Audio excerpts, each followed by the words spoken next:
I thank the representative of the Democratic Republic of Congo.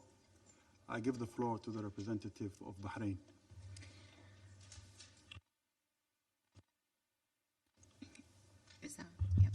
بسم In the name of God, the merciful, the compassionate. Mr. President, at the outset, I would like to thank the USG DiCarlo, USG for Humanitarian, for Political Affairs and Peace Building. I would also like to thank Director Raja Singham from OCHA for their insightful briefings on the topic of our session today. The Kingdom of Bahrain expresses its regret for the continuation of this war for the fourth year. Military operations still continue while civilians still shoulder the biggest burden of this war, and civilian infrastructure is damaged, which undermines the possibility to provide basic and essential services while humanitarian needs rise. We reiterate the importance of avoiding any acts that could adversely affect infrastructure and civilian facilities, embassies, diplomatic missions, and headquarters of international organizations, civil organizations based on international customs and norms. We regret the damage that was made to the Embassy of Qatar in Kiev. Mr. President, the Kingdom of Bahrain is firmly convinced that ending the war in Ukraine lies in continuing dialogue and negotiations and to hold on firmly to the principles of international law and international humanitarian law and the Charter of United Nations, and that all conflicts must be resolved peacefully in order to reach political resolution for them. We reiterate that it is necessary to keep dialogue and communication channels open and to work on coordination and consultation between all concerned parties to promote trust and to limit hostilities and their worsening in order to work on efforts towards peace. We also call for doubling efforts to have a negotiations path that would deal with the root causes of the conflict and would work on the security concerns of all parties in order to ensure the sustainability of this solution. We appreciate the diplomatic efforts of the UAE and the Kingdom of Saudi Arabia and the State of Qatar, which included efforts for mediation and humanitarian response, including exchange of prisoners and providing relief assistance and the exchange of detainees in order to alleviate humanitarian suffering and to prevent the expansion of this war. We reiterate the importance of reaching a positive development in the negotiations led by President Donald Trump, as this is an essential diplomatic initiative to reach a permanent ceasefire and achieve stability in Europe. In conclusion, we reiterate our support for regional and international efforts aimed at finding a comprehensive and lasting solution for the crisis in line with the principles of international law and the Charter of United Nations and UN Resolution 2774 in a way that would promote security and stability and peace regionally and internationally. Thank you, Mr. President. I thank the representative of Bahrain for the statement. I give the floor to the representative of Panama. Gracias, señor presidente. Thank you, Mr. President. Agradecemos la We participación would like de la to señora Rosemary thank DiCarlo, Madam Rosemary DiCarlo, Secretaria General Adjunta Undersecretary de Asuntos General for Políticos Political y de and Consolidación Peacebuilding de la Paz, Affairs, y al señor and Mr. Ramesh Rajasingham, representante de la Oficina de Coordinación de representative Asuntos of the Office Humanitarios, for the Coordination quienes han of aportado Humanitarian información Affairs. We valiosa thank them sobre la both for the situación en valuable el terreno. information provided Tomamos with nota de la regard to the participación de los situation on the ground. representantes We also take de las note of the delegaciones participation of the europeas en esta European reunión de delegations emergencia. in this emergency meeting. Entre Rusia y The Ucrania conflict between es una the Russian guerra Federation and Ukraine está a punto is de a cumplir war that is 4 now años approaching its y 4th sin year que se presenten indicios de without una posible there being terminación. any possible clear end in sight. According to figures verified by the United Nations system, in Ukraine, at least 14,533 civilians have been killed since the start of the conflict in Ukraine. And according to figures reported by the authorities of the Russian Federation, 7,269 civilians are reported to have lost their lives during the same period. These figures, however, do not reflect the high level of military victims on both sides. Together, these figures do describe a profoundly alarming human tragedy that continues to be of great concern to the international community. It has become a spiral, an endless spiral of violence, of suffering. Since the conflict began almost 4 years ago, the Security Council has met multiple times, including 76 formal meetings to address the situation. And still, in the absence of sufficient political will, it has not been possible to put an end to this human suffering. Today, this council has been convened once again to examine the same matter. And in the context of the recent counterattacks in Ukraine, we've seen the use not only of drones and hypersonic missiles, but also this time a high-speed, high-capacity hypersonic missile. These attacks have not only led to the deaths of more civilian lives and caused serious damage to critical civilian infrastructure, but unexcusably, they have also struck the diplomatic headquarters of the state of Qatar, resulting in damage. Panama, once again, urgently calls for restraint, for respect of the civilian population, and the search for a peaceful solution in accordance with the United Nations Charter. In this regard, we are closely following the diplomatic efforts led very recently by Italy and France, as well, and above all, the important steps taken by the United States. All of these efforts aim at bringing the parties closer together in order to achieve agreements for a political solution that will fully take into account respect for the principles of the UN Charter and international law. These efforts perhaps offer us a glimmer of hope, even though it's fragile, but they may point the path toward a cessation of hostilities and the protection of civilians, making it possible to achieve a solution, laying the foundations for a just and lasting peace. Thank you. I thank the representative of Panama for the statement. I give the floor to the representative of Colombia. Gracias, señor presidente. Thank you, Mr. President. Thank you for convening this emergency session, and I also would like to extend my thanks to the Undersecretary General for Political and Peacebuilding Affairs of the United Nations, as well as to the Director and Representative of the United Nations Office for the Coordination of Humanitarian Affairs.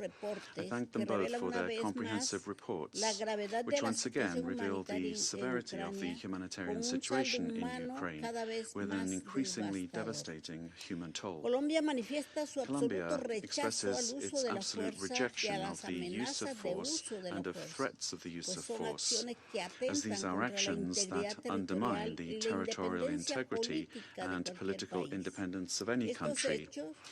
These acts constitute a direct violation of the fundamental purposes and principles of the Charter of the United Nations, as well as violations of international law. Likewise, Colombia deeply regrets the reports provided by various humanitarian agencies referring to grave impacts on the civilian population, including fatalities. In this regard, my country expresses its solidarity with civilian victims, including humanitarian personnel and their families. We're also concerned by the damage to and attacks on critical infrastructure for the civilian population. These incidents must be strongly condemned and must cease immediately. Colombia will always reject any activity that endangers civilians and humanitarian staff, including medical personnel who work tirelessly and risk their lives to provide relief to affected persons.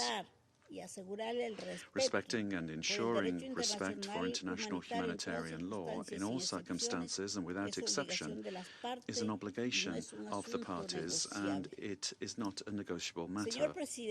Mr. President, Colombia also reiterates its concern regarding the impact of hostilities on women, children, older persons, and entire families who are surviving under the extreme conditions of winter. This underscores the urgency of ensuring safe, sustained, and unimpeded humanitarian access, as well as respect for infrastructure and critical goods that are necessary to sustain the civilian population. It is urgent to adopt concrete measures that lead to de-escalation and to keeping channels of dialogue open and functional between the parties in order to advance towards a negotiated, peaceful, and comprehensive solution that guarantees a just, sustainable, and lasting peace. Mr. President, Excellencies, this Council cannot remain indifferent to the daily loss of human lives. Colombia urges the parties to refrain from intensifying hostilities, as they only hinder ongoing diplomatic efforts, erode the minimum trust needed to make progress on agreements, and reduce the prospects for a peaceful solution. In conclusion, the protection of civilians and respect for international humanitarian law and the establishment of an immediate and complete ceasefire continue to remain priorities. For this reason, and being mindful of the challenges involved in the pursuit of peace, Colombia calls upon the parties to choose a negotiated solution with goodwill and good faith, prioritizing dialogue and the principles of the United Nations Charter. Thank you very much. I thank the representative of Colombia for the statement. I give the floor to the representative of France. Merci, Monsieur le Président. Je remercie tout Thank d'abord you, Mr. President. I'd like to begin by thanking Under-Secretary General Madame Rosemary DiCarlo, as well as the Director of OCHA in Geneva, Mr. Ramesh Rajasingham, for their briefings. La situation qu'il The décrit ne situation souffre pas d'ambiguïté. is unambiguous that is described.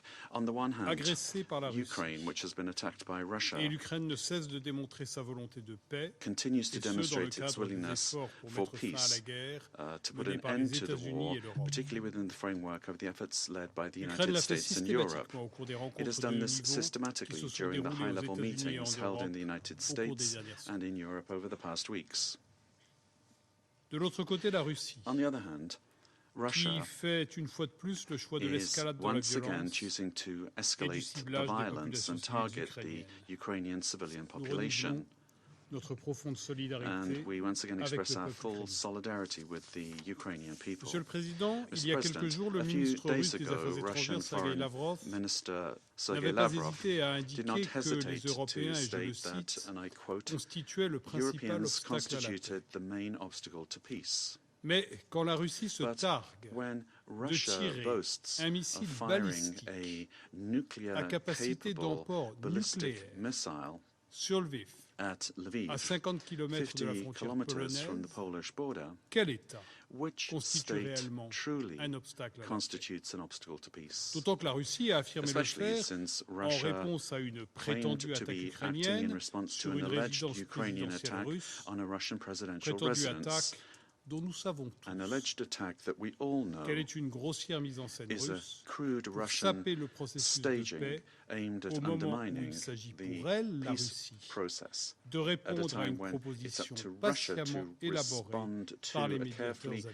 prepared proposal by the American mediators. Quand la Russie bombarde sciemment When le réseau Russia d'électricité, deliberately de bombs chauffage the et d'eau electricity, courante heating des and grandes running villes water ukrainiennes networks of au mépris des major conventions de Ukrainian Genève, cities in quel disregard État of the Geneva constitue Conventions, réellement un which obstacle à la state paix? truly Ces frappes constitutes an obstacle provoquent to une peace? situation These humanitaire strikes are dramatique causing a pour des dramatic centaines de milliers de humanitarian civils situation for confrontés hundreds à des of thousands of températures civilians glaciales. facing freezing temperatures. Quand les frappes touchent l'ambassade du When Qatar en strikes hit the Ukraine, embassy of Qatar in au mépris de la Ukraine Convention de in Vienne, violation of the et Vienna quand les drones Convention, russes and when attaquent les Russian navires drones attack céréaliers à grain Odessa, vessels in mettant en Odessa, péril la sécurité jeopardizing alimentaire global mondiale, food security, quel État which constitue state réellement truly un obstacle à la constitutes paix? an obstacle to peace? C'est la Russie qui, il y a It presque is 4 ans, Russia which a almost lancé 4 une guerre years d'agression ago contre un État launched a war souverain of aggression en against a violation de sovereign la Charte state des Nations in Unies. violation of the United C'est Nations la Russie Charter. qui, tous les jours, It is choisit de poursuivre Russia cette which agression, every day alors chooses qu'elle to pourrait continue l'arrêter à this tout aggression, moment, even though sans it could stop préjudice it pour sa at propre any moment sécurité. without harming its own Les tentatives security. de la Russie pour inverser cette Russia's réalité grotesque ne attempts to sauraient reverse this tromper ce reality Conseil, cannot deceive the pas members plus of que this la Council, communauté nor internationale. the entire international community. Monsieur le Président, Mr. President, avec ses partenaires together européens, with its European la France partners, continuera dans France la will durée à continue soutenir over l'Ukraine the long term dans to support l'exercice Ukraine de son in droit à la exercising its légitime right to défense legitimate face à l'agression self-defense dont elle fait in the face l'objet of the et aggression à soutenir it sa is suffering, souveraineté, and to son support indépendance its et sovereignty, son intégrité independence and territoriale. territorial Les integrity. décisions prises lors du The Conseil robust européen du 18 decisions taken décembre at en the European témoignent Council on the pour 18th qui of December bear pourrait witness to douter this, de notre for anyone détermination. who might doubt our determination. Nous préparons aussi We're also les modalités d'une preparing paix the juste terms of et a durable. just and lasting peace. Ce fut tout l'objet du This was sommet de Paris du precisely 6 the janvier purpose of dernier, the Paris qui summit a of the rassemblé 6th of 35 January, États which membres brought de la together coalition des 35 member volontaires, states of the l'Ukraine coalition et of les the willing, États-Unis, Ukraine and the afin de United nous engager States, tous in order en to faveur d'un commit système de ourselves garantie to a de system sécurité of collective security pour l'Ukraine, guarantees for aussitôt qu'un Ukraine cessez-le-feu as soon as a entrera en ceasefire vigueur. enters into force. Tout règlement devra Any en effet être settlement soutenu must indeed par des be garanties de supported by sécurité solid solides pour security l'Ukraine guarantees for afin Ukraine d'empêcher in order toute to nouvelle prevent agression. any new Russian Monsieur le aggression. Président, avec le secrétaire Mr. général des President, Nations together Unies, with the Secretary avec la General grande of the majorité United de la communauté Nations, with the vast internationale et avec majority of the l'Ukraine, international la community, and France with Ukraine, réitère sa demande d'un France cessez-le-feu reiterates its complet, call for a immédiat complete, et immediate, and inconditionnel, unconditional alors que la guerre ceasefire, d'agression as russe the dure Russian war depuis of près de aggression 4 has ans. now lasted almost Nous appelons 4 la Russie à years. écouter ces voix We call upon venues de Russia to l'ensemble du listen to globe, these voices from à cesser across son the globe, agression to cease et à its aggression, préférer un and to véritable choose dialogue genuine aux dialogue manœuvres over dilatoires. delaying La tactics. France continuera France d'œuvrer will sans continue relâche to work aux côtés de tirelessly l'ensemble de ses alongside partenaires all its en faveur d'une partners paix in juste favor et of a durable. just Je vous remercie. and lasting peace. Thank you. I thank the representative of France for the statement.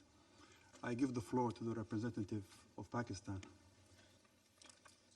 President, I would like to join colleagues in thanking Under-Secretary General DiCarlo and Mr. Rajasingham for their briefings. Next month will mark 4 years since the start of the conflict in Ukraine. The international community has been deeply perturbed by the continuing relentless hostilities, leaving behind a trail of death, destruction, economic losses, and immense humanitarian suffering, as we have also heard in today's briefings. We are alarmed by the recent intensification in fighting, with escalation in attacks from both sides, further worsening the already dire humanitarian situation. And such actions not only perpetuate the conflict, they undermine trust and the ongoing efforts for peace. Protecting civilians and civilian infrastructure is a fundamental obligation and the foundation of the principles of international humanitarian law, which must be upheld fully by all sides. The reported damage to the embassy of Qatar in Kiev is regrettable. Protection of diplomatic missions and the safety of its personnel is an obligation under international law.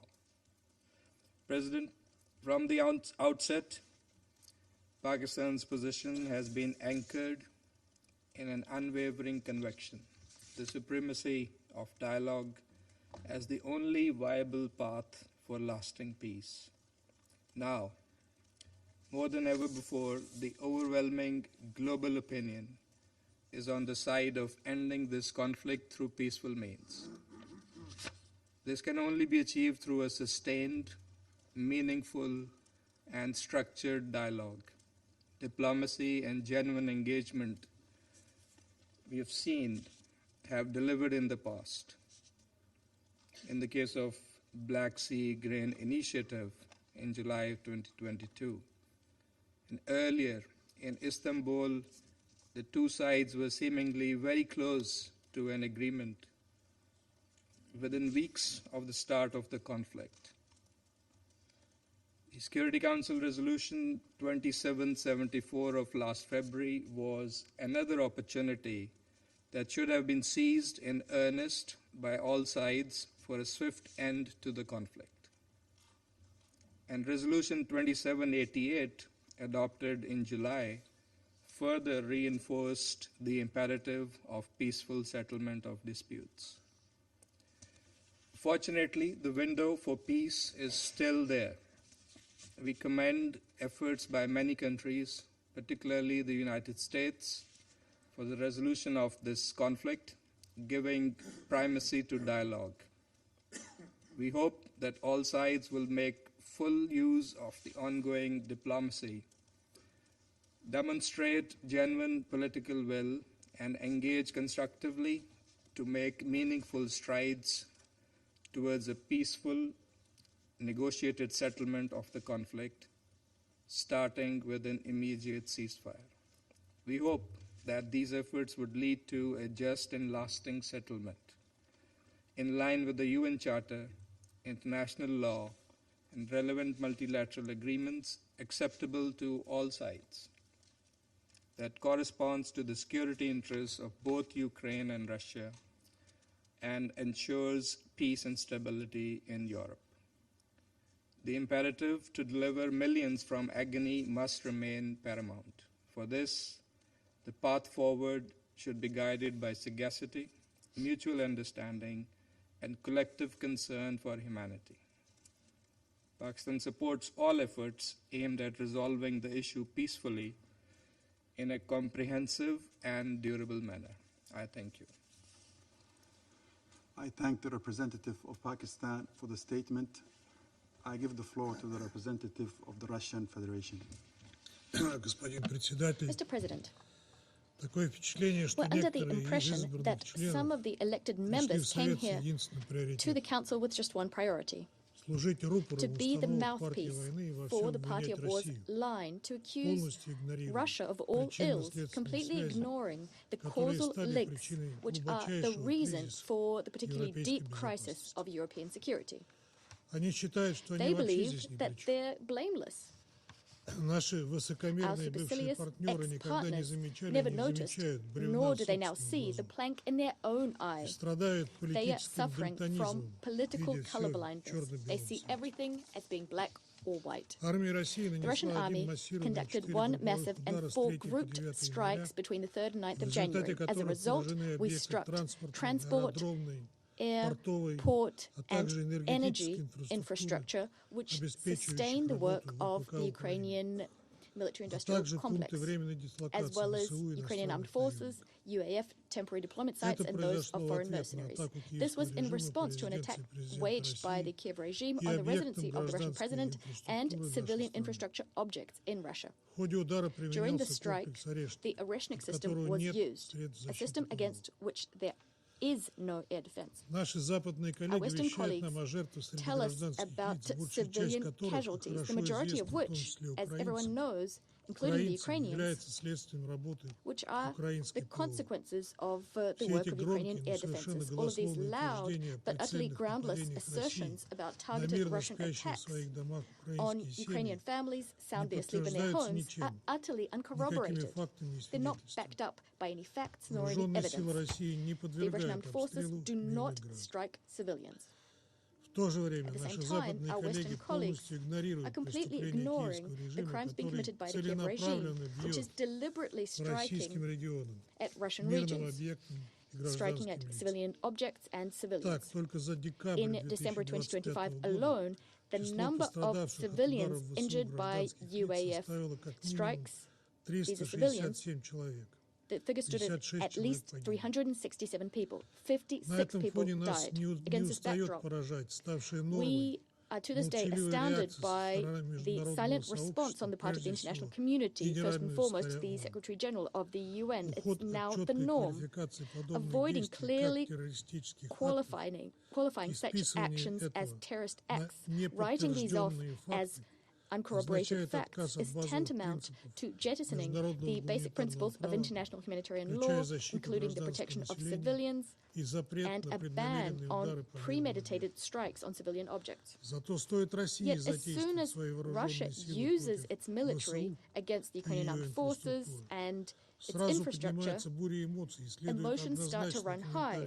There are equivocal comments made by the SG and his press secretary.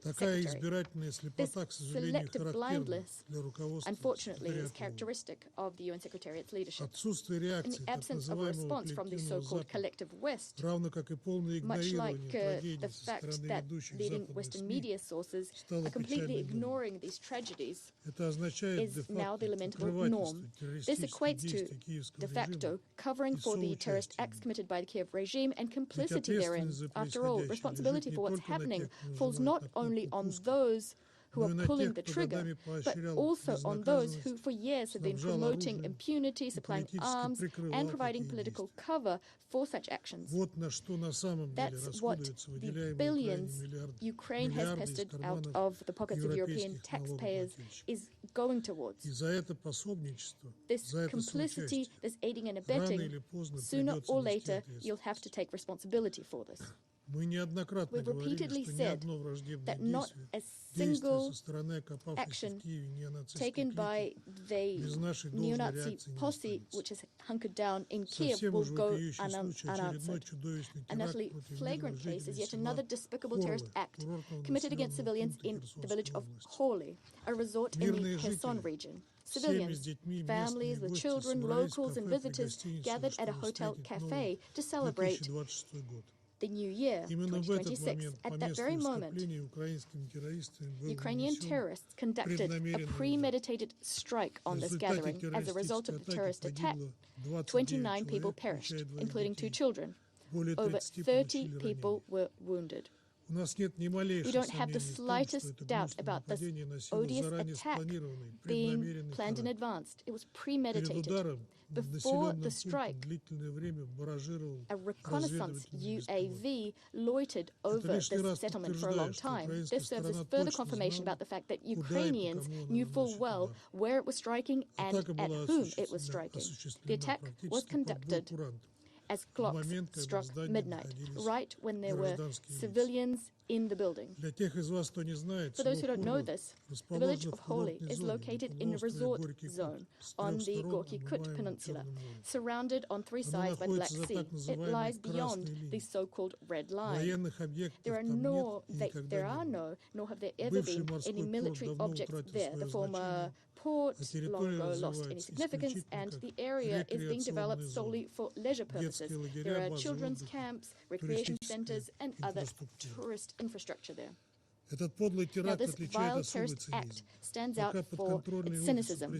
While the media, controlled by the office of the Ukrainian president, broadcast the Kiev president's New Year's address, the address by the overseer head of the Kiev regime, containing fallacious calls for peace, the UAF fighters at that very moment deliberately annihilated civilians. Colleagues, we're no longer surprised by the narratives we hear in this chamber.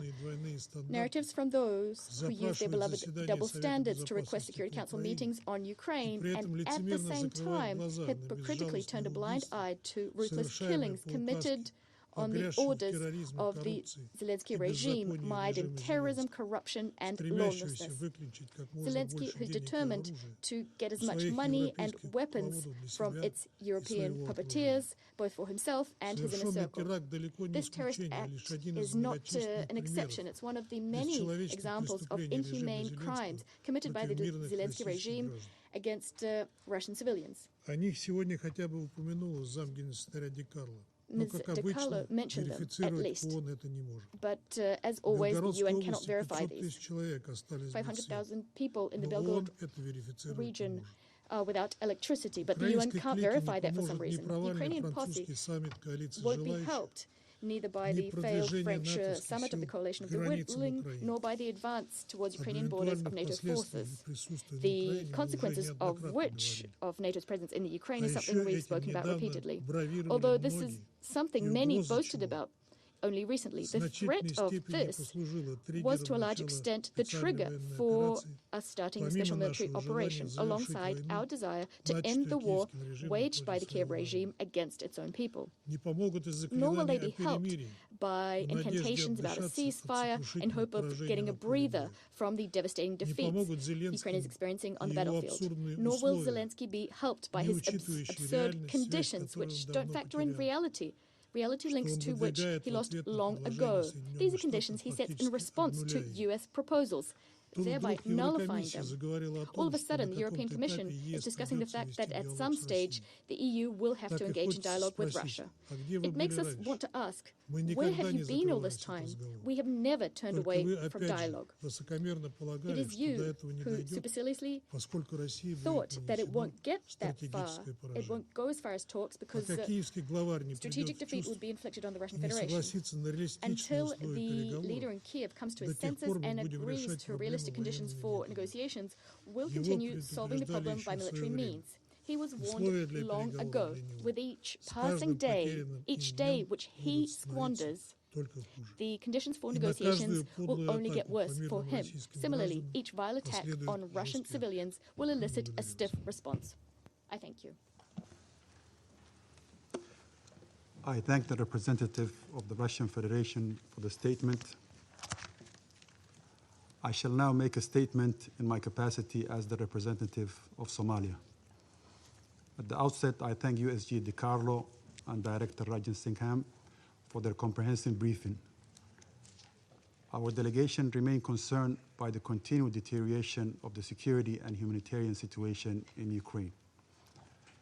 The ongoing hostilities serve only to prolong the suffering and further diminish the prospects for a sustainable peace. We are also troubled by the escalation of military actions affecting civilian areas and critical infrastructure. The protection of civilians, particularly the most vulnerable, and the preservation of critical infrastructure are obligations enshrined in international humanitarian law. We reiterate that all parties to the conflict must respect and uphold these principles without exception. We express our regret at the recent attack on the diplomatic premises of the Embassy of the State of Qatar. We call upon the protection of all diplomatic and consular premises as established in the Vienna Convention. We remain convinced that there can be no military solution to this protracted conflict. Dialogue and diplomacy remain the only means to bring this crisis to an end. We note with encouragement the ongoing diplomatic initiatives to secure a just and lasting peace. These diplomatic engagements represent vital steps toward de-escalation, and we hope that they will lay the groundwork for a constructive path forward, including a comprehensive ceasefire.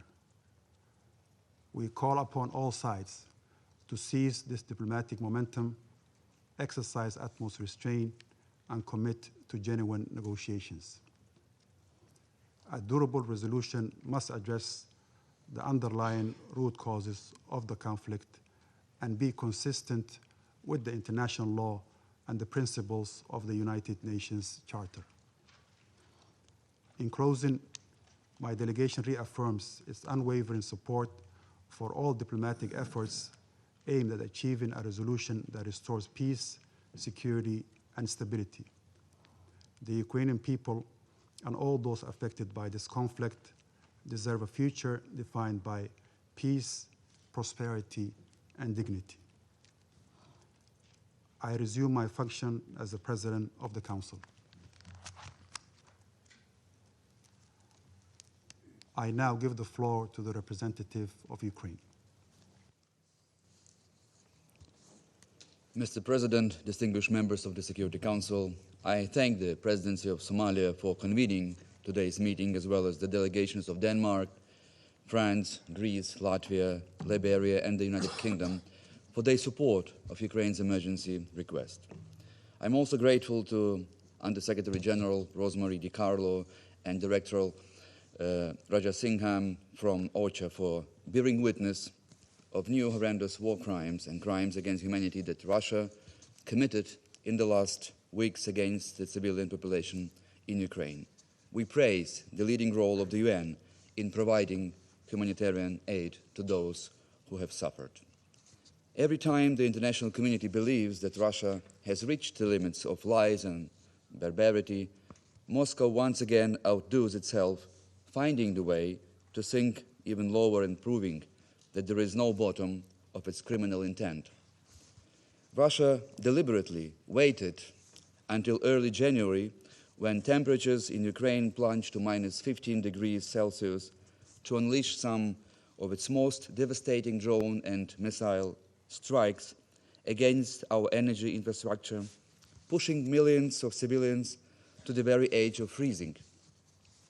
What we are witnessing these days echoes some of the most infamous precedents in human history, when evil empires sought to break civilian resistance by weaponizing cold, hunger, and darkness. From ancient sieges to medieval winter blockades, history teaches us that deliberately depriving civilians of heat, light, and the means of survival is among the most appalling methods of warfare. The horrific consequence of Russia's brutal attacks was that millions of peaceful Ukrainians, including my family in Kiev, are left for days without electricity, without heating, without water supply, at a time when temperatures at night are approaching minus 20 degrees. This new horrifying wave of terror, also inflicted earlier last week to many other cities across Ukraine, including Dnipro, Zaporizhia, Kryvyi Rih, and Odessa, reflects the determination of Putin to slap in the face of US mediators and continue his barbaric war. The reason why I recall the horrors of the Second World War is not accidental. Ukrainians belong to the biggest victims of Nazism. 80 years ago, that terrible war, which raged on our soil, claimed the lives of up to 10 million Ukrainians. Next month, Russia's war of aggression against Ukraine will enter its 13th year and the 5th year since the full-scale invasion of 2022. It has now lasted longer than the war between Third Reich and the Soviet Union, 1,418 days. So when we compare World War II to Russia's military invasion now, the parallels are becoming increasingly shocking, not only in the sheer duration of Moscow's brutal war against Ukrainian statehood, but also in the scale of destruction and, tragically, in the mounting toll of human suffering. The level of Russia's systematic crimes we are witnessing day and night has reached an unprecedented height. This Council can no longer ignore this outrageous war. Every single day that the Security Council fails to act to end Russia's war brings more victims. Distinguished colleagues, apart from the barbaric tactics of scorched earth that Russia's troops are employing against the Ukrainian population, there is another reason why Ukraine requested this emergency meeting. During the night of January 9th, Russia not only launched one of the deadliest strikes of missiles and drones against Ukrainian cities, for the second time, Russia employed the so-called Oreshnik, an intermediate-range hypersonic ballistic missile system against my native region of Lviv, situated just a few dozen kilometers from the EU and NATO border. Since this weapon can carry a nuclear payload, such a blatant attack represents a clear threat to the security of the European continent, undermining regional stability and posing serious risks to broader international peace. Russia has spiraled into a new level of escalation. The fact that Russia now attempts, as we just heard, to justify again this cynical strike by referring to a fake attack on a Putin residence that never occurred is just absurd. But there is nothing new in this approach. Russia began its war of aggression against Ukraine under a fake and fabricated pretext. Russia's claim, which is ridiculous, with Putin's residence is reminiscent of the Gleiwitz incident on 31st of August 1939, when Adolf Hitler staged a false flag attack on a radio station to justify invading Poland. The perfidious logic is identical. The aggressor state fabricates a casus belli where none exists. Let me be clear, this so-called attack on Putin residence is an absolute lie, period. The true purpose of Russia's assault with its alleged Wunderwaffe, Oreshnik, is brutally clear: intimidation of Ukraine's allies and partner.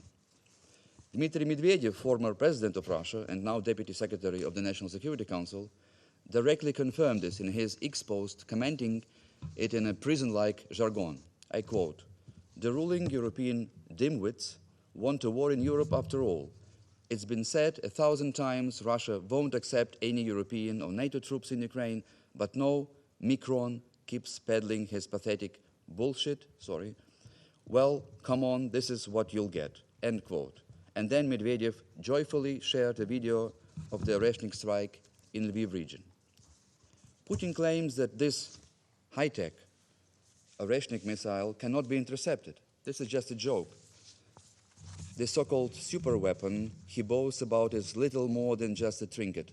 Our experts who analyzed the remnants of this missile found a gyroscope of the very same type with which Yuri Gagarin flew into space over 60 years ago. Mr. President, Russia portrays itself and this brutality against Ukraine as a display of power, attempting to threaten international community. Russia wants to sell to this Council and the whole UN family the impression that it is invincible, but this is another illusion. The carefully staged image of strength is nothing but a smoke and mirrors, completely detached from reality. The Russian leadership is like a game player holding the worst possible hand, yet Putin keeps a perfect poker face pretending that he has an ace up his sleeve. In reality, Russia's cards are extremely weak. Russia's position is getting more fragile every day, and its bluff is evident. The Kremlin used to puff off its cheeks and flex its muscle, but it is all just a fig leaf, hiding the weakness of the Russian war machine, which is inevitably approaching its critical point. What Russia tries to project as its strength is in fact nothing else but a manifestation of vulnerability, reflecting its failure to achieve strategic military goals on the battlefield. Distinguished members of the Council, let me present you just a few facts which will demonstrate that Russia is losing this war. It is not a question of if, it is just a question of when. Russia's economic and social foundations are under immense strain. Growth is fully dependent on defense procurement rather than genuine economic productivity. 2025 was a breaking point of Russia's economy, which saw a dramatic shift from short-term wartime growth to long-term economic stagnation. Initially, following the invasion, Russia benefited from high global commodity prices and a spending-fueled boom, but these factors have now disappeared. The combination of weak growth, rising taxes, and reduced revenues points toward a deteriorating economic ability to further finance this war. With reserves depleting and structural damage accumulating, most experts agree that the Russian economy is and will remain at its weakest point since the turbulences of the late 1990s. 2025 showed that Russia's economic growth, driven by wartime spending, cannot be sustained indefinitely. Russia's military production temporarily propped up GDP in the first years after the large-scale invasion, but the economic boost from militarization has now completely faded. In late 2025, the GDP growth slowed to 0.1%. For 2026, the IMF forecasts a very weak growth of the Russian economy, projecting around 0.6% of GDP. It is expected to stagnate with persistently elevated inflation. That underscores the steep slowdown from Russia's 4.3% GDP growth back in 2024, which had been fueled by heavy wartime spending. Such structural stagnation is projected to persist well beyond 2026, due to today's war-driven pressures. Until 2025, growth rested on a sharp rise in state spending, which increased by roughly a quarter in 2024, but this driver disappeared last year, and there is no obvious catalyst to revive growth in 2026. Last year, for the first time since the pandemic, Russia collected less budget revenue than originally planned. When this budget was approved, revenues were set at around $500 billion, but updated forecasts suggest that they will come in closer to $447 billion. This marks a break from the previous 3 years, including 2024, when revenues consistently exceeded initial projections. This led the Kremlin to order higher tax collection to sustain war spending. Tax increases and revenue declines indicate that the war is largely financed by shrinking domestic economic activity rather than robust trade surpluses. Oil and gas. We spoke about this last time, a month ago. These two factors have historically funded between 30 and 40 and 50% of Russia's federal budget and a large share of war financing. But these revenues have fallen at least by a quarter last year. 2026 is likely to bring another year of weak budget incomes for Russia. The World Bank expects a global oil supply surplus to push Brent crude oil prices down from the average of $68 a barrel to around $60 a barrel this year, the lowest level in 5 years. The price of Russian Urals crude have also been trading below historical levels. Independent trackers reported prices even lower in early January this year, with Urals near $35 a barrel, the lowest in many years. Additional pressure on the Russian budget and energy sector is put by new sanctions imposed by the United States last October against its two largest oil companies, Rosneft and Lukoil. Moscow is forced to agree to ever larger discounts on oil, sometimes to more than $30 per barrel. Following the introduction of new US sanctions, Russia's oil and gas revenues in December 25 fell by almost 50% compared to a previous year. While the so-called shadow fleet has helped Russia accumulate up to $100 billion in annual revenue, it has not stopped export revenue declines overall. Increased seizing and sanctioning of such vessels and recent legal actions against them signal even greater constraints ahead. The United States and partners have sanctioned Russian tankers as part of measures targeting the primary source of war funding. As a result, shipments in the week to January 4th fell to 3 million barrels a day, the lowest since August. On the monetary side, the Russian central bank was forced to raise interest rates to a record high of over 20% to curb rapid inflation. This reduced corporate profits as businesses stopped investing. Production in some industries fell sharply and corporate debt rose rapidly. Economists point to the potential of a banking crisis by November 26, caused by the expansion of corporate lending in the first 3 years of the war. Russian bankers themselves sounded the alarm about the growth of problem loans, with some even stating that many companies are in a pre-default state. Russia's reserves and hence its ability to absorb economic shocks look large on paper but are strategically constrained and fragile. As of late 2025, the central bank reports $720 billion in international reserves, yet a large part of them remains frozen in Western jurisdictions. Of the accessible portion, 40% accounts for gold, an asset illiquid under sanctions and difficult to monetize at scale. Russia's National Wealth Fund, the true fiscal buffer for deficits, has been heavily depleted from $145 billion pre-war to now $35 billion by mid-25.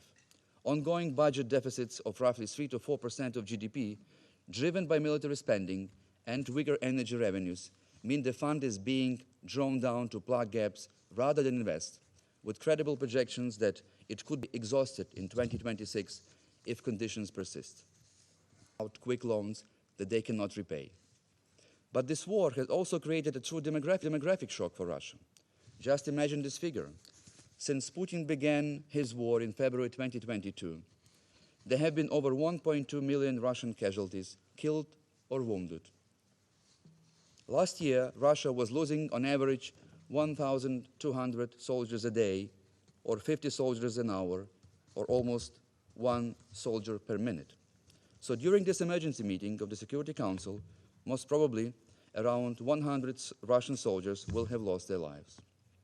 These losses have consequences for Russian economy as well. About 70% of its casualties are men aged from 20 to 39, the core male labor and fertility cohort. Simultaneously, around 900 most young educated Russians have immigrated since 22, removing precisely the workers with the highest productivity and tax contribution. As a result, Russia entered 2026 with an estimated labor shortage of 6.5 million workers, projected to widen to 11 million by 2030. This shrinks the tax base while raising pension, healthcare, and compensation costs, structurally degrading Russia's capacity to finance both a modern economy and a prolonged high-intensity war. These developments create a systematic economic effect which makes it difficult, if not impossible, for Russia to cover ongoing war costs without deepening economic pain at home. Sustaining such a protracted, resource-intensive conflict requires consistent, robust revenue streams, and current trends show that these streams are on the verge of collapse in 2026. So it is precisely this catastrophic state of Russia's economy that is driving Moscow to issue ultimatums and use Oreshniks and other ghosts to coerce the international community into accepting its terms for ending the war. It is Russia that finds itself in a zugzwang. Mr. President, let me reiterate, Ukraine will continue to seek peace, a comprehensive, just, and lasting peace, based on international law and grounded in the principles of the Charter. Ukraine remains fully committed to the peace process initiated by US President Donald Trump. We commend the mediation efforts of the United States and active diplomatic efforts of our European and other partners that seek to pave the way for genuine peace. Last weeks were marked by an intensive shuttle diplomacy in Florida, in Paris, with personal engagement of President Volodymyr Zelensky. What we see, though, is that Russia deliberately derailing these peaceful initiatives. To conclude, I would first of all appeal to our allies and partners who have been strongly helping Ukraine. All the available air defense systems and missiles in stockpiles must be transferred immediately to protect civilians and energy infrastructure from Russian bombs. We also need long-range weapons to neutralize future attacks. We call upon our allies to introduce additional sanctions and increase economic pressure on Russia, including tougher measures targeting the shadow fleet, further restrict energy revenues as well as Moscow's ability to acquire critical components for weapons production. We also wish to appeal to all those UN member states who have so far remained neutral and continue to claim that sanctions are unacceptable or useless. This is a wrong approach. They are highly effective despite their imperfect implementation. The medicine is working. It is the dose that should be increased. As long as Russia keeps abusing its veto power, blocking the Security Council, coordinated sanctions are the only way to push Moscow towards peace. Mr. President, Russia resembles the Soviet Union in its final years of decline before it imploded. It is not an expanding superpower, but a rigid, overextended system burdened by unbearable military expenditures and internal decay. No one expected the USSR to crumble overnight, yet it happened. The historic parallels with present-day Russia are strikingly similar. Today's Russia is like a colossus with feet of clay, and it is only a matter of time before this entire house of cards collapses. So our message to Russia is very simple, and I will put it in Russian language, since you have claimed that this language is being prohibited or discriminated in Ukraine. Все, ребятушки, приплыли. That's it, guys. Сушите весла. We're here. Let's dry our Прикрутите oars. лапки. The game is over for you very soon, I think.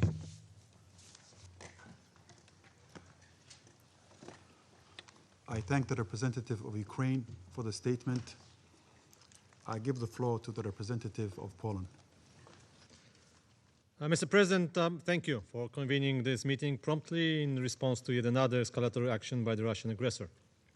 I also wish to thank the Undersecretary General Rosemary DiCarlo and the Director Raja Singham for their valuable briefings. As we all heard, last Friday we witnessed brutal attacks on Ukrainian residential areas and critical infrastructure. The city of Lviv, not far away from the border of my country, Poland, was targeted by Russian intermediate-range ballistic missile called Oreshnik. The systematic nature of Russian attacks demonstrates a deliberate strategy to inflict suffering of the civilian population by targeting Ukrainian energy infrastructure and leaving millions of people without electricity and heating in the bitter winter conditions. Poland expresses its full solidarity with Ukraine and the families of the victims. We call on Russia to stop the war immediately. Mr. President, these attacks are being accompanied by a characteristic Russian fog of disinformation. Russian propaganda also today keeps on attempting to justify the strike by claiming it was carried out in response to alleged drone attack on Putin's residence, an incident that we all know has never took place. Mr. President, Russia's deadly strike and disinformation come at the time of intensified US-led diplomatic efforts aimed at ending the war. This conduct is unacceptable, harmful, and deserves the strongest condemnation from the international community. In this context, let me underline 3 points. First, Russia is not interested in achieving peace. And it's clear, the Kremlin and Putin's goals remain unchanged regardless of the peace efforts of the international community, the destruction of Ukraine and its complete capitulation. Russia also seeks to achieve this by discouraging continued international assistance to Ukraine. Under these circumstances, we cannot afford to reduce our support. On the contrary, it is essential to continue providing Ukraine with both military and non-military assistance to strengthen its position in the peace negotiations and to make clear that Russia's ultimate goals cannot be achieved. Therefore, let me underline that those countries that continue to support Russia in any form are directly or indirectly fueling this war. Against the backdrop, sanctions imposed by the European Union, the United States, and the partners are exerting significant pressure on Russia's war economy, as we just heard. Poland supports the adoption of additional restrictive measures. We urge all countries that continue to import Russian oil to cease doing so, and this will contribute to ending the aggression. We also welcome the decisive stance in enforcing sanctions against Russia's illegal trading practices and its use of the so-called shadow fleet. Second, Russia's aggressive stance is responsible for the unprecedented arms buildup in Europe, and this compels countries like Poland to increase defense spending in order to protect their citizens and sovereignty. We would much prefer to allocate these resources to sustainable development and international cooperation. However, Russia leaves us of no choice and continues to divert the world away from the objectives that should unite us all. Third, in addition to the regular threats, Russia is intensifying hybrid attacks across the region and against NATO member states. We call on the Security Council to take this hybrid warfare seriously and to send a clear signal that this dangerous trend cannot be tolerated and must be stopped. We call the Security Council to prevent any potential regional spillover. Mr. President, Poland will continue its goodwill participation in the peace efforts. At the same time, we will further extend necessary support to Ukraine. We encourage all partners to do the same for the sake of just and lasting peace and for the future of the international community. And I thank you. I thank the representative of Poland for the statement. I give the floor to the representative of Lithuania. Thank you, Mr. President. I have the honor to speak on behalf of the 3 Baltic states, Estonia, Latvia, and my own country, Lithuania. We also align ourselves with a statement to be delivered by the European Union. Once again, for the 4th consecutive new year, we are forced to begin the year by condemning Russia's brutality, its violations of international law, including the UN Charter, and its rejection of multiple calls for peace by the UN General Assembly, the Security Council, and the International Court of Justice. Regrettably, even amid the colossal efforts by Ukraine, the United States, and Europe to achieve a just and lasting peace, we're meeting here today because Russia is contrary to all these international efforts, escalating its brutal war of aggression against Ukraine in an attempt to disrupt the peace process. Russia used the intermediate-range ballistic missile, so-called Oreshnik, against Lviv, in close proximity to the EU and NATO borders, and launched over 200 drones and missiles against the capital Kiev and other cities overnight of the 9th of January, deliberately targeting energy facilities and civilian infrastructure in a bitter cold, and even the diplomatic missions. This is yet another escalation by Russia. The use of a nuclear-capable ballistic missile sets a dangerous precedent that not only threatens the security of Ukraine and Europe, but also undermines global peace and security. The use of such systems increases the risk of escalation and miscalculation. Moreover, Russia's ongoing missile and drone attacks pose grave risks to nuclear safety in Europe. The protective shield over Chernobyl's nuclear reactor has already lost its primary safety functions, as verified by the International Atomic Energy Agency after Russia's attack last year. Mr. President, supported by Belarus, the DPRK and Iran, but also fueled by Shadow Fleet tankers' illegal oil trade, and the supply of dual-use technologies, Russia is expanding its aggression, including by engaging in hybrid actions across Europe and elsewhere. The Baltic states, as countries neighboring Russia, that still have vivid memory of what living under Russia's occupation is about, have been providing multifaceted support to the government and people of Ukraine. Reiterate our call on the international community to discontinue all assistance to Russia that enables its aggression. The Baltic states strongly condemn Russia's deliberate attacks on civilian population in Ukraine. We urge Russia to respect its commitments and international humanitarian law and to protect civilians and humanitarian personnel in all circumstances. We reaffirm our full support to Ukraine in standing up to Russia's terror and call on all to increase pressure on Russia to force it to the negotiating table. In line with the UN General Assembly resolution on the return of Ukrainian children as adopted at the 11th Emergency Special Session on the 3rd of December last year, concrete action must now be taken to protect the rights, safety, and well-being of the children of Ukraine, especially those forcibly deported to and illegally adopted in Russia and Belarus, to ensure their safe return and the accountability of perpetrators. We demand full accountability, including implementation of the International Criminal Court arrest warrants issued on the 17th of March of 2023 against Vladimir Putin and Maria Lvova-Belova over allegations of involvement in the war crimes of child abduction during Russia's full-scale invasion of Ukraine. Mr. President, Russia must heed the call for peace by President Trump and the international community, and immediately cease its illegal, unprovoked, and unjustified war of aggression. The Baltic states reaffirm our unwavering support for the independence, sovereignty, and territorial integrity of Ukraine within its international recognized borders. I thank you. I thank the representative of Lithuania for the statement. I give the floor to the representative of Romania. Thank you, Mr. President. As this Council continues to overwhelmingly call for peace in Ukraine, and while sustained diplomatic efforts by the United States, Ukraine, and Europe intensified lately, Russia has yet again to show a genuine will to stop its illegal and unprovoked war of aggression. In the last days, new innocent lives were lost, as deliberate targeting with missiles and drones of Ukrainian civilians and civilian areas continued in violation of international humanitarian law.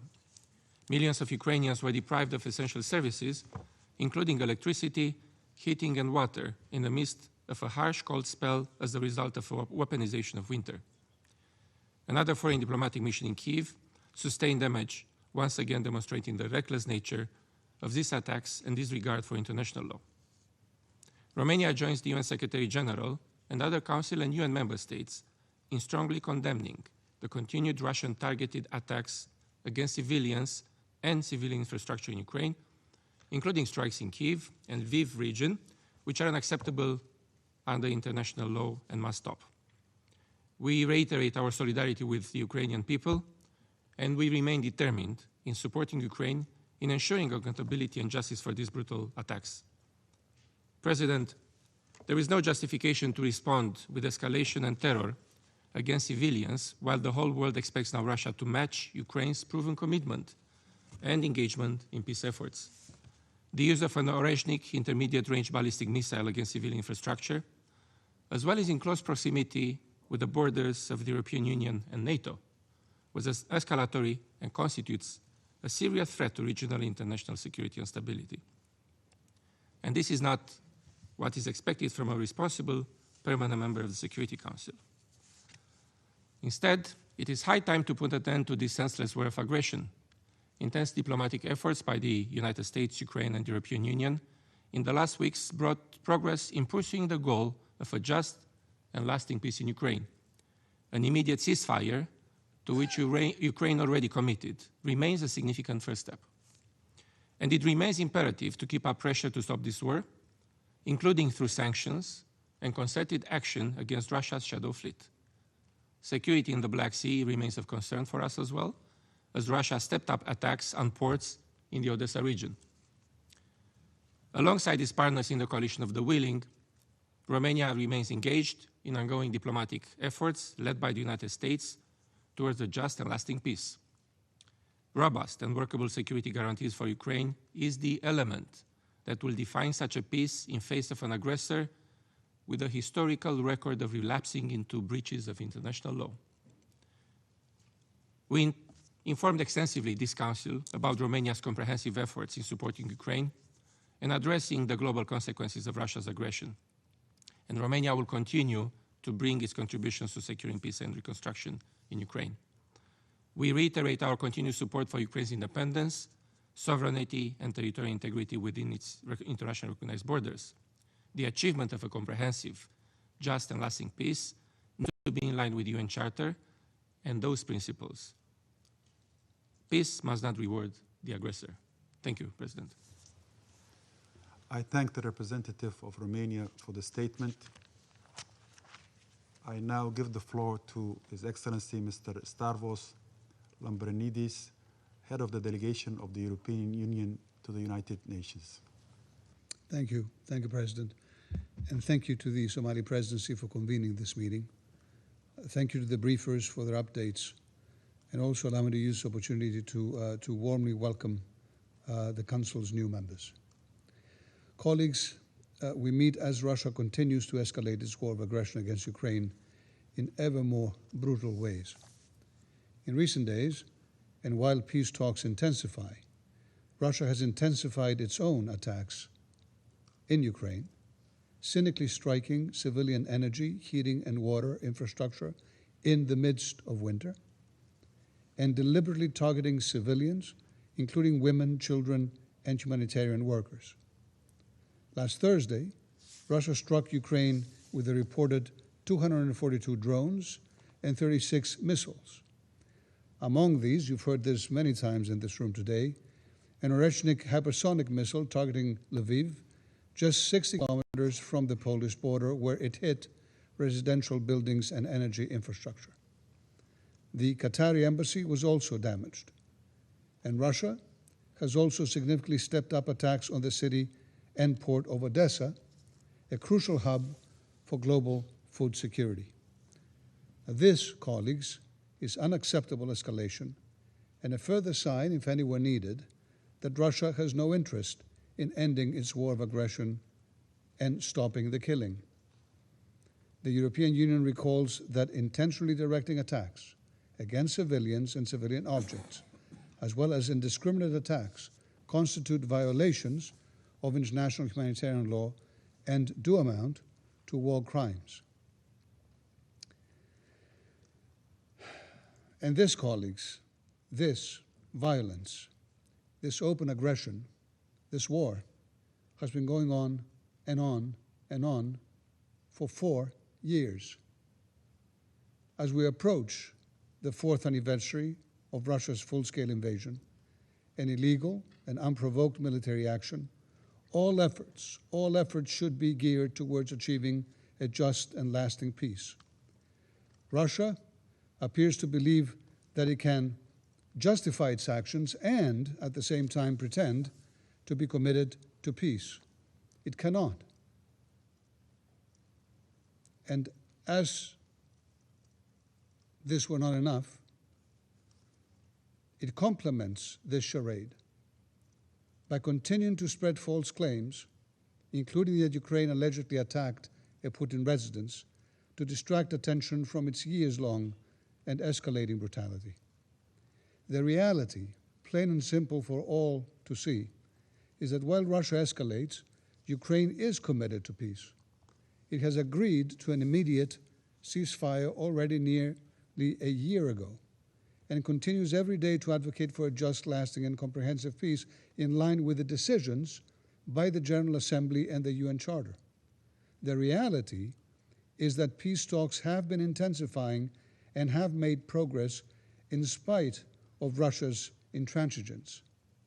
The European Union will sustain these diplomatic efforts with Ukraine towards a just and lasting peace in accordance with international law, together with the United States and other partners.